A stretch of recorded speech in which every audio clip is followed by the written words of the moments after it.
Hello， 今日咧就帶大家去兩個潮人必須要去嘅地方，一個咧就係原宿，另外一個咧就係下北澤。快啲跟我嚟啦！上次咧我都有介紹過原宿嘅地方啦。原宿除咗原宿之外，仲有表參道，有大商場，亦都有小店，可以話好多嘢睇。其中一個最有特色嘅地方就係竹下通，所以今次咧重點介紹竹下通啦。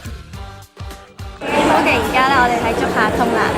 咁呢個竹下通咧，見到有好多遊客。呢度係原宿最多好睇嘅店啦，行街買衫嘅地方嚟嘅。咁身為一個潮人咧，最適合就係去原宿啦。咁我最中意睇咩店咧？就係 Wigo 啊、Sphinx 啊、等等嘅店。呢啲係店咧係即係比較多啲古着 style， 就係我中意嘅 style 啦。呢度嘅分店都係比較大間，所以我就會喺呢度搜購一啲衫。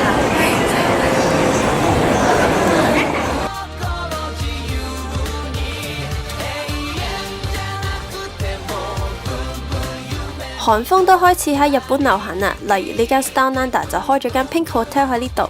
對面個商場嘅2樓仲有呢一間 Sphinx 嘅衫店，係賣古着 style 嘅衫嘅。雖然價錢略為貴少少，但係佢嘅衫款式絕對靚。除咗呢間之外，仲有一間，相信大家可能都見到我好多時候都着 Wigo 嘅衫啦。尤其是呢一間店呢，零舍特別。阿拉斯個隊長大野智呢，就曾經喺英姐有吉夜會裏面去過呢一間 Wigo 度買嘢㗎。Wigo 呢就同 Sphinx 一樣都係古着 style 嘅，但係佢嘅價錢呢就會比 Sphinx 平啲，同埋香港亦都有分店，大家亦都可以去睇下㗎。相信大家行咗咁耐都會肚餓啦，介紹大家去表參道對面馬路一間好有特色嘅餐廳啦。呢間 Luke's Lobster 十分出名，連阿拉斯節目都有介紹過，佢嘅龍蝦三文治真係必須食啊！呢個呢，就係 Luke Lobster 嘅三文治，呢個阿拉斯嘅節目都有介紹，咁我哋而家開始食啦。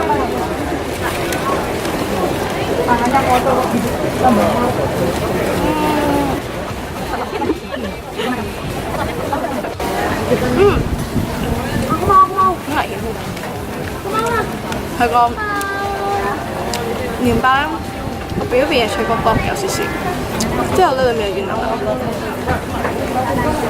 但係佢最正係佢個龍蝦，真係我唔係成日食海鮮嘅其實，但我覺得一定係好鮮，因為我食到嗰個好鮮嘅感覺係，真係好爽啊！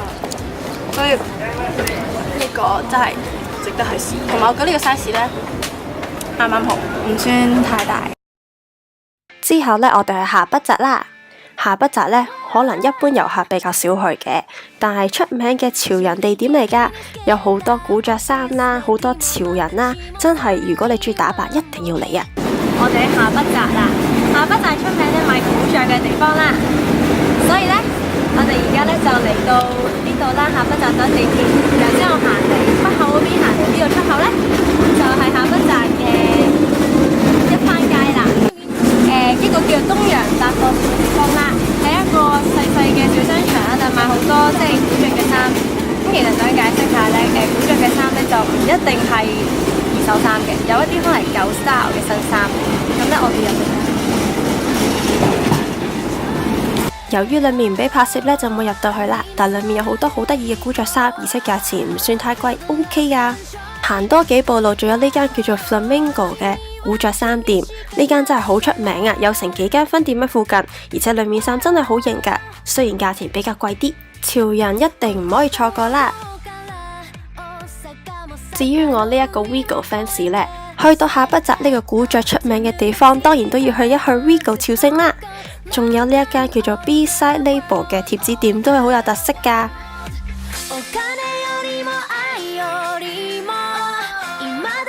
除咗我哋呢度行嘅下北澤北口之外呢，南口亦都有一條商店街㗎，但係就唔夠北口咁多衫店啦。主要都係一啲大牌子嘅衫店啊、遊戲機中心啊或者餐廳為主。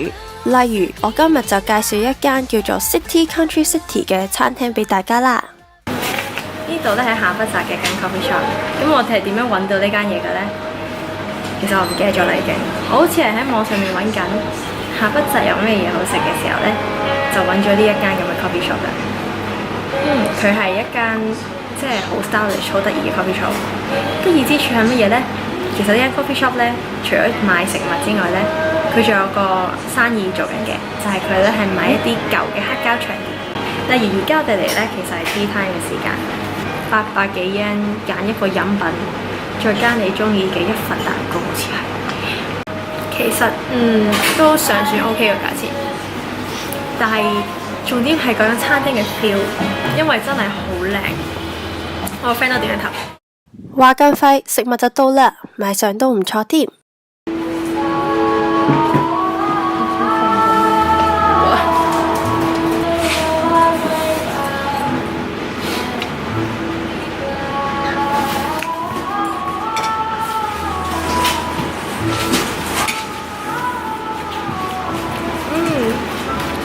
好濃嘅芝士味啊！